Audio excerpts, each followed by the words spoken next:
Hello friends, আমি রিয়া। তোমাদের সবাইকে আরও একবার স্বাগত জানাচ্ছি আমার চ্যানেল টক ঝাল রান্নাঘরে। জানো তো, শীতের সিজন প্রায় শেষ হতেই চললো, কিন্তু আমার একদিনও কড়াইশুঁটির কচুরি খাওয়া হয়নি।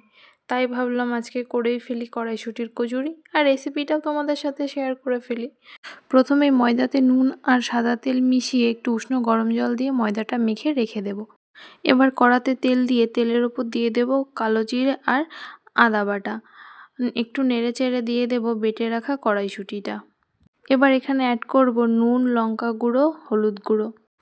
আঁচ কম করে মিনিট 10 এটাকে রান্না করতে হবে, আর নামানোর আগে দিয়ে দেব একটু জিরে গুঁড়ো। পুরটা পাশেই রেখে দিয়ে মেখে রাখা ময়দাটা থেকে লেচি কেটে একটু তেল লাগিয়ে বেলে নেব একটু পাতলা করে। এবারে মাঝখানে আমি পুরটা ভরে ভালো করে মুখটা আটকে দেব। এবার এটাকে আমি হালকা হাতে বেলে নেব।